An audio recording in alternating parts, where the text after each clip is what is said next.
오늘 새벽 예배 가운데 함께 은혜 나누실 말씀은요. 누가복음 17장 20절부터 21절 말씀입니다. 누가복음 17장 20절부터 21절 말씀 함께 합독하시겠습니다. 바리새인들이 하나님의 나라가 어느 때에 임하나이까 묻거늘 예수께서 대답하여 가라사대 하나님의 나라는 볼 수 있게 임하는 것이 아니요 또 여기 있다 저기 있다고도 못하리니 하나님의 나라는 너희 안에 있느니라. 아멘. 하나님의 나라라고 하는 이런 말씀이 누가복음에도 자주 나오죠. 하나님의 나라, 하늘나라, 천국 이런 단어를 사용하는데 하나님의 나라 그러면은 그 나라의 통치권자가 누구냐? 바로 하나님이시다라는 것을 강조할 때 우리는 하나님의 나라라는 말을 쓰고 또 하늘나라 그러면은 지금 눈에는 보이지 않지만은 확실히 존재하는 하나님의 어떤 통치 영역, 통치 범위 그걸 말합니다. 하늘나라 그러면은 이 땅에서 우리가 그리스도인으로서 살아가면서 예수님을 구주로 모시고 그렇게 살아가는 그 삶 자체가 하나님의 통치 영역 안에 들어가는 거죠. 이 땅에 사는 동안.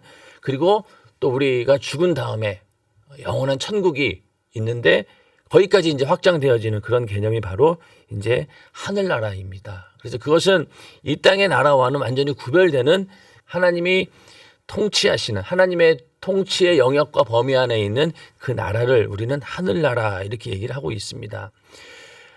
그런데 오늘 읽으신 그 본문 가운데 하나님의 나라는 너희 안에 있느니라. 그러니까 오늘 제목이 이제 하나님의 나라는 너희 안에 있느니라라고 하는데 이 말씀을 오해하는 사람들이 있습니다.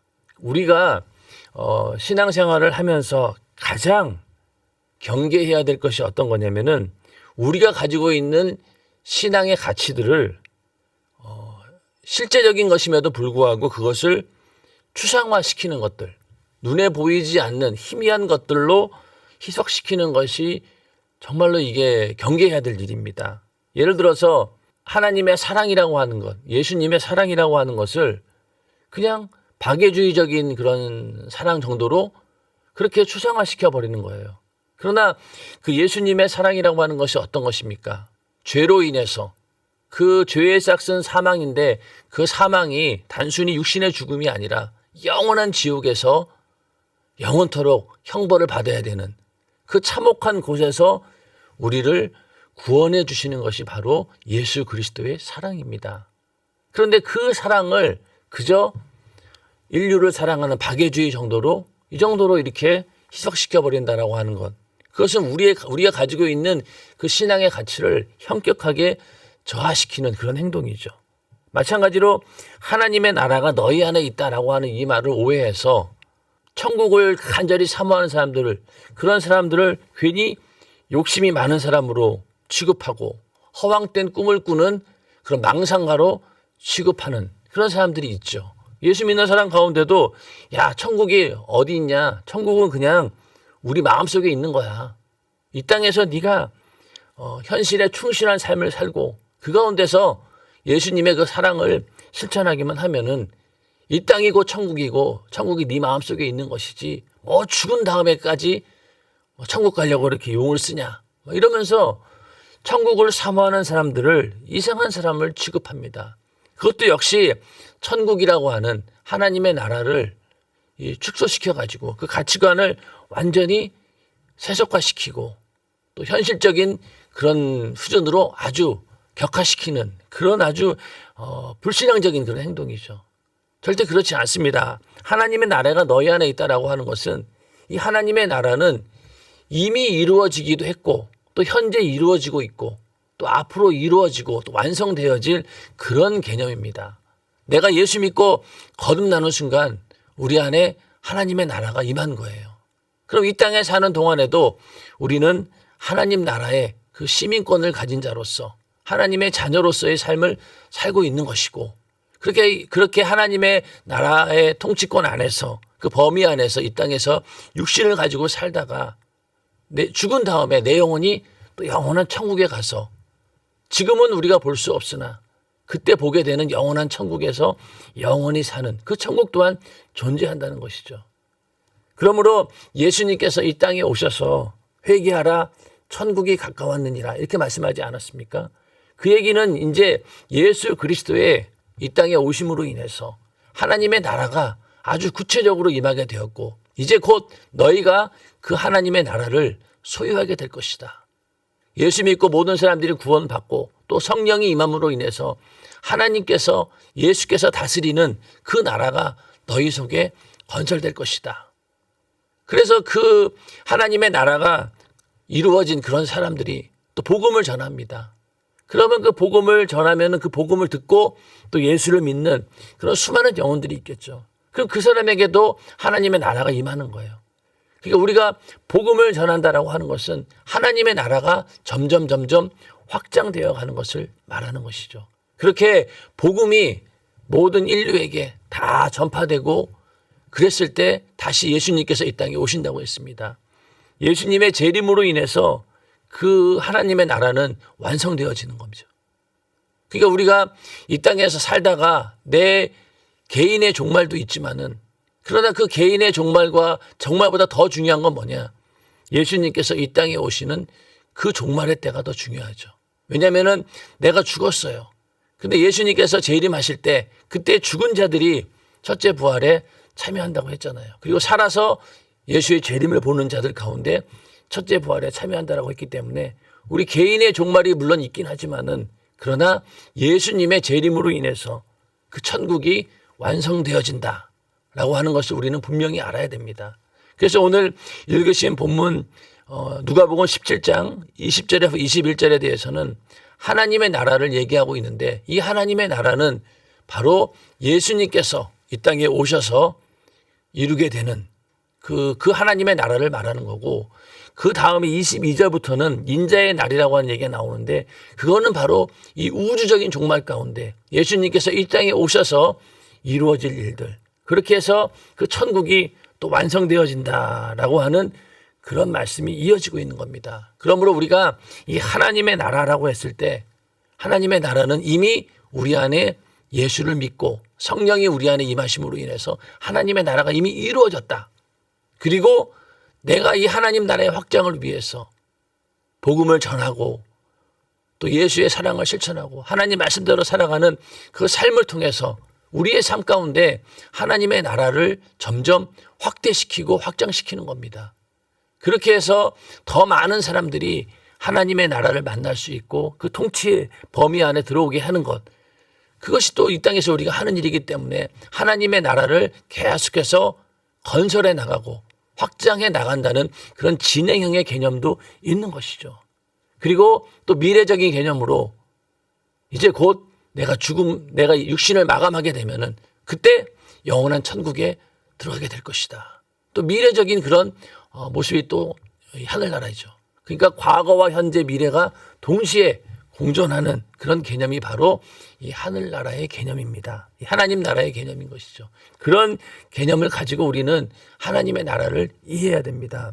여기서 바리새인들이 또 예수님께 묻습니다. 하나님의 나라가 어느 때 임하나이까? 자, 바리새인들이 예수님께 이렇게 질문할 때는 항상 그 목적이 불온합니다. 별로 이게 좋은 의도는 아니에요. 왜냐하면은 이 바리새인들이나 유대인들 입장에서는 그들이 바라는 하나님의 나라는요 매우 정치적이고 현실적인 것이었어요. 왜냐하면은 그 당시 이스라엘은 로마의 압제 가운데 있었기 때문에 그들이 간절히 원하는 것은 모든 유대인들이 원하는 것은 이스라엘의 독립입니다. 과거 다윗이나 솔로몬 때처럼 그렇게 천하를 지배하는 그런 위대한 왕국 그것을 다시 재현하고자 하는 그걸 꿈꾸고 있었기 때문에 지금 로마의 압제 아래 있는 그 이스라엘을 자기네들은 견딜 수 없이 힘들어했던 거죠. 그래서 어떻게든 하나님의 나라가 임한다라고 하는 그런 개념은 이스라엘의 독립 그것을 간절히 바라는 그런 마음에서 나온 거죠. 우리나라도 마찬가지로 일제강점기 때 보면은 그 많은 기독교인들이 원하는 게 뭐였겠어요. 하나님의 나라가 이 땅에 실현되기를 원한다라고 했을 때 죽음 이후의 천국보다 지금 당장 일제의 압제로부터 있는 이 민족을 어떻게든 독립해야 되겠다는 그런 마음이 앞섰던 것처럼 이스라엘 사람들은 그거를 더 원했던 거예요. 그러니까 바리새인들도 이 하나님의 나라의 개념을 그렇게 정치적인 왕국을 설립하는 것으로 알고 있었기 때문에 예수에게 물어보는 거예요. 왜냐하면 예수님께서 앞서도 여러 차례 예수님께서 침례를 받으시고 공생애를 시작하자마자 회개하라 천국이 가까웠는지라 이렇게 말씀하시고 또 누가복음 11장 20절에 보면은 그러나 내가 만일 하나님의 손을 힘입어 귀신을 쫓아내는 것이면 하나님의 나라가 이미 너희에게 임하였느니라 이렇게 말씀하셨어요. 또 다른 부분에서도 여러 가지 하나님의 나라에 대한 얘기를 하셨습니다. 그런데 이 바리새인들이 보기에는 그 나라가 이해가 안 되는 거예요.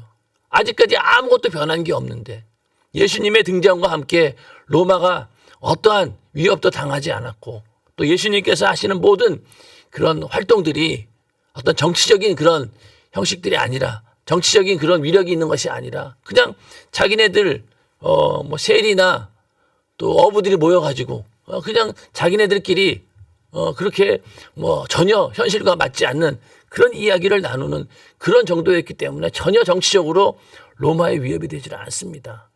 그런 예수를 보면서 이 바리새인들은 한번 떠보는 거죠. 야, 네가 그렇게 하나님의 나라가 임했다라고 하는데 과연 뭐가 달라진 게 있냐? 눈에 보이는 게 뭐가 있냐는 거죠. 그러면서 어느 때에 하나님의 나라가 임하나이까 이렇게 물어보는 거예요. 그러니까 예수님께서 뭐라고 했느냐? 하나님의 나라는 볼 수 있게 임하는 것이 아니요. 그러니까 볼 수 있게 임하는 게 아니라는 거죠. 자, 그러면은 하나님의 나라가 볼 수 있게 임하는 것이 아니다라고 했을 때, 자, 예수님께서 이 땅에 성탄하셨을 때의 상황을 잘 생각해 보세요. 자, 인류를 구원할 메시아고 이스라엘 사람들이 그렇게 간절히 원하던 그런 메시아였어요. 그런데 그 메시아의 등장이 얼마나 초라했고 아무도 관심을 갖지 않았습니다. 베들레헴의 그 초라한 마구간에서 예수님께서는 성탄하셨고 또 그 예루살렘 성전으로 그 예수를 데리고 왔죠. 그런데 그때 모든 사람들은 아무도 알아보지 못했어요. 그 가운데 시므온과 안나 외에는 그 아기 예수를 알아보지 못했습니다. 그 둘만 알아본 거예요. 그 막 수많은 예루살렘 성전에 있던 많은 사람들도 전혀 그를 알아보지 못했습니다. 그리고 그 이후로 30년이 지난 뒤 예수님께서 공생애를 시작하시고 나서도 그를 따르던 제자들이 어떤 사람들이었습니까? 어부들, 또 세리, 그 당시 아무도 주목하지 않는 그런 사람들이 예수의 제자들로 쫓아다니고 있었어요. 그 얘기는 결국 뭐냐면은 하나님의 나라가 예수를 통해서 이루어지고 있었음에도 불구하고 사람들은 몰랐다는 거죠. 특히 바리새인과 같은 사람들은 자기들이 가지고 있는 고정관념을 깨뜨리지 못한 상황 가운데서 메시아라고 하는 자기들의 가치관 그것을 버리지를 못했기 때문에 예수를 보고 도저히 하나님의 나라를 상상할 수 없었던 거죠. 하나님의 나라가 임했다라고 하는 것을 예수를 통해서 전혀 볼 수 있는 눈이 없었다는 거예요. 그래서 예수님께서 하나님의 나라는 볼 수 있게 임하는 것이 아니라는 거죠. 그러니까 너희처럼 영적으로 눈이 어두운 자는 도저히 볼 수 없다. 그러니까 너희들이 얼마나 어리석으냐 이렇게 얘기를 하고 있는 거죠. 그러니까 이 당시 하나님을 잘 믿는다고 하는 사람들, 율법에 대해서 정말로 철저하게 지킨다라고 하는 사람들, 그런 사람들이 오히려 예수를 알아보지 못했습니다. 하나님의 나라가 임하고 있고 점점 그들을 향해서 하나님의 나라가 가까이 오고 있음에도 불구하고 그들은 발견하지 못한 거죠. 바로 자기들 눈앞에 예수와 이렇게 서로 대화하면서도 그분이 바로 하나님의 나라를 이루어 가시고 나중에 가서 완성하실 그런 분이라는 사실을 전혀 모르는 그런 영적인 무지함 가운데 있다는 겁니다. 그래서 예수님께서 하나님의 나라는 볼 수 있게 임하는 것이 아니다.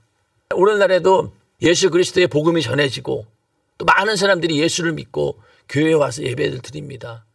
그런 모습들을 보면서 믿지 않는 자들 이상하게 생각하잖아요. 저 뭐 하는 짓인가? 교회 나가면은 돈이 나오나? 저렇게 시간 들여서 신앙생활 하는 걸 보면서 이해가 안 되죠. 왜? 그들은 하나님의 나라를 볼 수 없으니까. 그러나 그 하나님의 나라를 성경으로 알게 되고 깨닫게 되고 그렇으면 어떻습니까? 마치 밭에 감추인 보화를 찾아낸 것처럼 내가 가지고 있는 모든 것을 다 투자해서 그것을 살려고 합니다. 그러니까 신앙생활이 우리 삶의 최고의 가치 기준이 되고 최고의 우선순위가 되는 거죠. 근데 그거를 세상은 이해하지 못하죠. 왜? 하나님 나라를 보지 못하기 때문에. 그러니까 결국은 하나님의 나라는 우리 인간의 육신에 볼 수 있게 임하는 게 아니라는 말씀이 맞는 얘기입니다. 우리는 그렇게 눈에 보이지 않는 그런 하나님의 나라를 볼 수 있도록 하나님께서 우리의 눈을 열어주신 것이 너무나 감사한 일입니다. 그리고 내가 이렇게 신앙생활을 할 수 있고 예수만이 절대적인 가치다. 영원한 천국만이 나의 유일한 삶의 희망이고 목표다라고 하는 그런 생각을 가지고 있다. 그런 믿음을 가지고 있다라고 하는 것이 엄청나게 큰 축복입니다. 왜? 남들이 보지 못하는 그런 하나님의 나라를 우리는 보았고 또 체험하고 있으니까요. 그러면서 21절에 또 여기 있다 저기 있다고도 못하리니.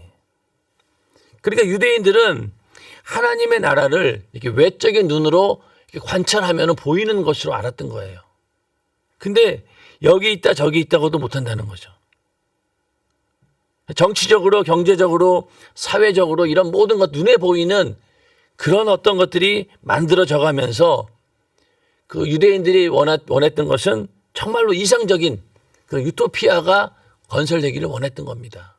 하나님의 통치하시는 그 나라는 분명히 정치적으로도 그렇고 경제적으로도 그렇고 사회적으로도 그렇고 그런 어떤 정말로 이 땅에서 최고의 가치를 가지고 그런 나라를 건설하게 될 것이다 라고 믿고 있었던 거죠.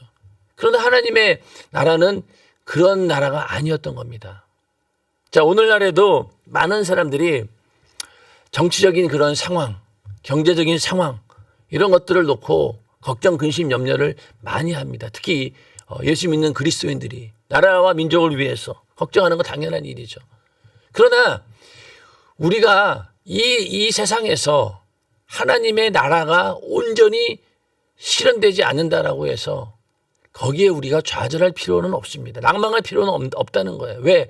하나님의 나라의 궁극적인 건설은 이 땅에서 이루어지는 것이 아니라 예수님께서 재림하시면서 그때 이루어지는 것이기 때문에 지금은 아무리 봐도 어느 나라를 봐도 다 부족해요. 하나님의 그 나라라고 하는 정말로 하나님께서 통치하시는 그 나라의 가치에 비교했을 때 하나도 맞는 게 없어요. 그러니 항상 보면은 불만족스럽죠. 그나마 다행인 게 그래도 신앙의 자유가 있고 예수 믿고 예배 드릴 수 있는 그런 자유가 있다라고 하는 것만 그것만 해도 감사한 일인 거죠.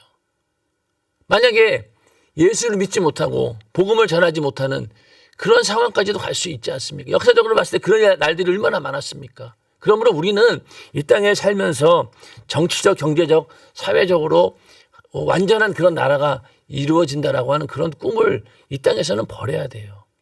그렇다고 해서 방관하라는 의미는 아닙니다. 그게 아니라 마음껏 복음을 전할 수 있는 그런 나라가 되게 해달라고 우리가 기도하는 것이지, 이 나라가 예를 들어서 기독교 가치관을 가진 그런 정당이 진짜로 이 정권을 쟁취하고 또 예수 믿는 그런 사람이 대통령이 되어서 이 나라를 정말 하나님 말씀대로 이끌어 간다. 참 상상만 해도 참 즐거운 일이죠. 그러나 과연 그런 나라가 실현될 수 있을까요?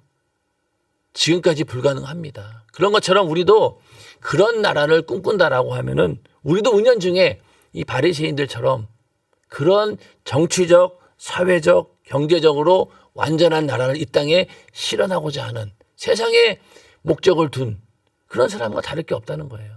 그러니까 우리는 이 땅에서는 절대로 그러한 하나님의 나라가 세워지는 것이 아니다. 오직 복음을 전해서 그 영혼을 구원하고 그들 심령 가운데 하나님의 나라를 건설하는 것이 하나님의 나라를 만들어가고 확장시키는 일이지, 우리가 눈에 보이는 그런 것들을 아무리 노력한다 한들 되지 않는다는 거죠. 왜? 이 세상은 악한 마귀가 주관하고 있기 때문에 그렇습니다. 세상 임금이라고 하잖아요. 마음껏 이 권세를 가지고 이 세상을 주물럭거릴 수 있는 거예요.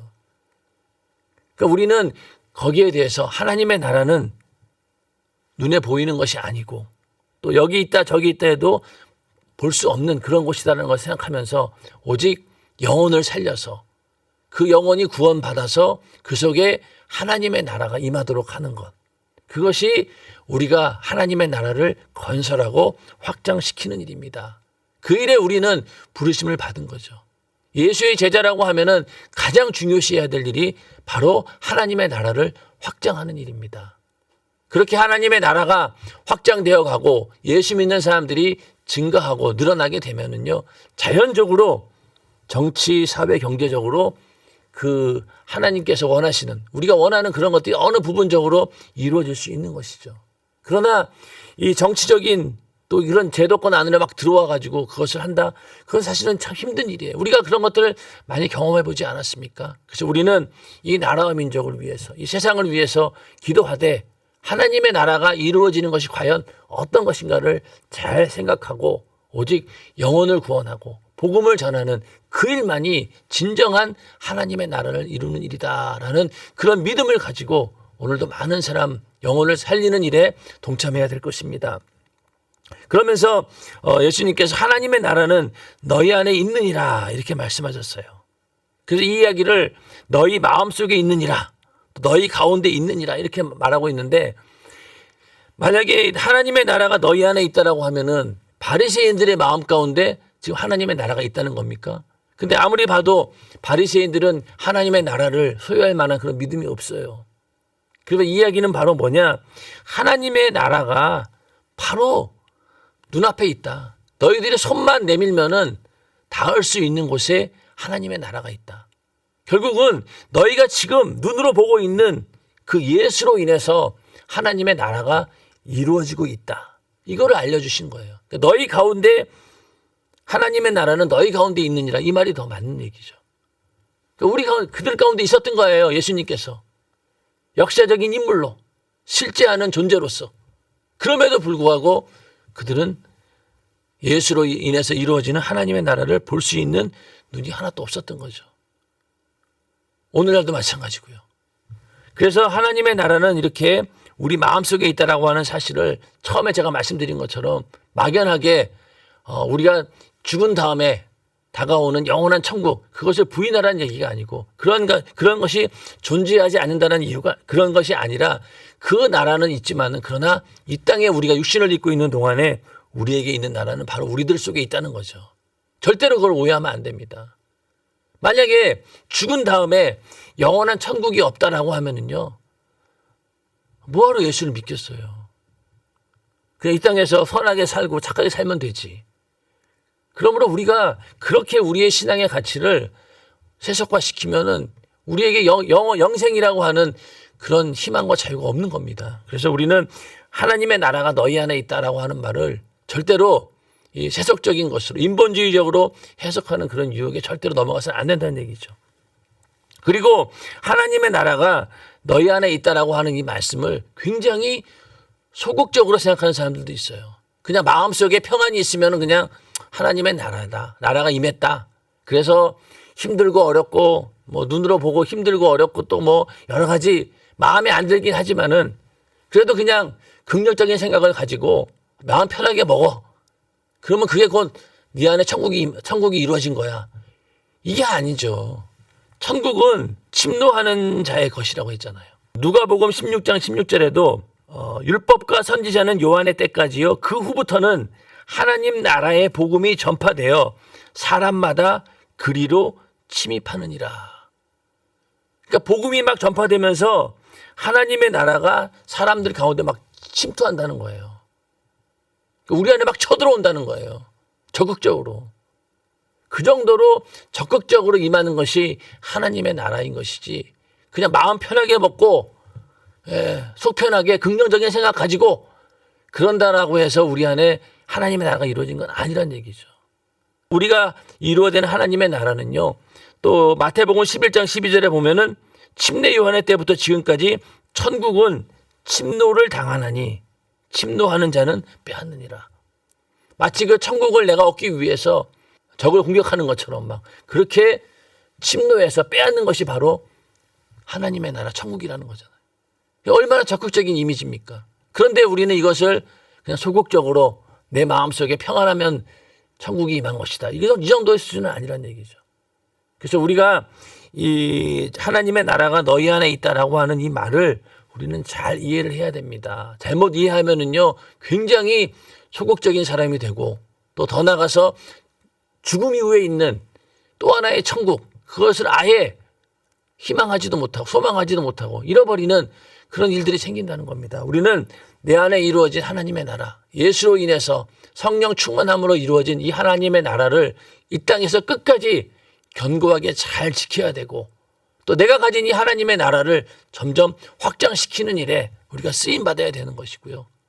그렇게 해서 내 믿음, 나의 구원을 잘 지켜서 죽은 다음에 영원한 천국에 무사히 입성하는 것. 이게 우리 삶의 목표입니다. 누가복음 13장 18절에서 21절에도 하나님의 나라에 대한 얘기가 나오죠. 그래서 겨자씨와 누룩의 비유를 통해서 하나님의 나라를 설명하고 있는데 이 겨자씨라고 하는 것은 어떤 의미가 있었습니까? 하나님의 나라가 외적으로 성장하는 것. 그러니까 복음 전파가 막 확장되어 가는 그런 모습이 바로 겨자씨의 비유입니다. 모든 사람들에게 하나님의 나라가 전파되어 가는 그런 놀라운 복음의 확장성. 그 다음에 누룩의 비유는 어떤 겁니까?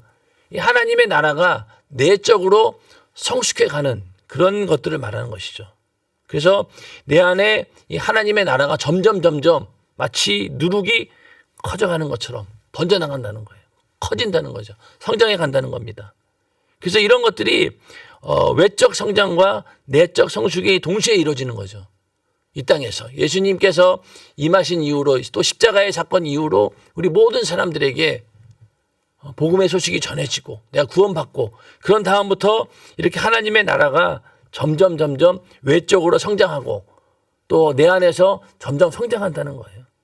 그래서 그렇게 하나님의 나라가 내 안에서 외적으로 내적으로 커갈 때 그러다가 예수님께서 이 땅에 재림하실 때 그때 이 하나님의 나라가 완성된다는 겁니다. 그러니까 종말이라고 하는 그런 개념은요. 이 땅의 세계의 종말이지만은 한편으로는 하나님의 나라의 완성입니다. 그래서 종말은 분명히 오는데 그 종말은 곧 하나님의 나라의 완성이라는 거죠. 예수님께서 재림하실 때. 그래서 우리는 그날을 기다리는 거예요. 육신이 먼저 죽을 수 있겠죠. 예수님의 재림보다. 그러나 예수님이 재림하실 때 죽은 자들이 무덤에서 부활한다고 했지 않습니까? 내가 먼저 죽었다 할지라도 예수님의 재림으로 인해서 우리의 하나님의 나라는 완성이 되는 것입니다.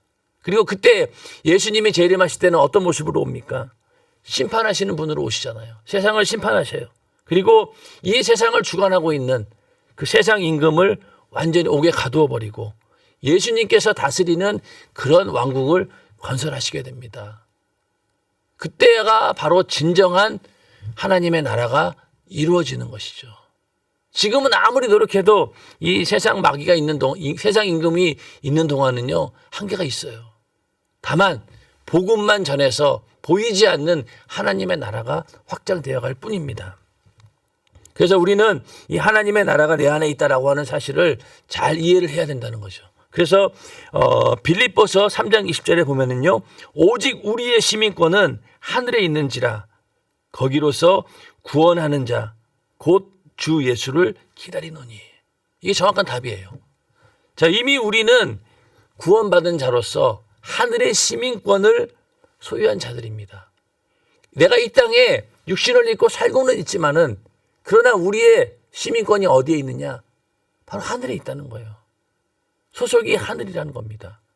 그러면서 거기로서 구원하는 자 곧 주 예수를 기다리노니 다시 오는 그 하늘나라 천국에서 다시 오는 그분을 기다린다는 거예요. 그게 우리 현재의 모습이잖아요. 내 안에 하나님의 나라가 이루어졌기에 그 시민권을 가진 자이고 그 시민권을 가지고 이 땅에서 당당하게 살다가 하나님의 나라가 온전히 이루어지는 그날을 간절히 사모하면서 사는 것. 이게 바로 오늘날 말세를 살아가는 우리들의 모습입니다.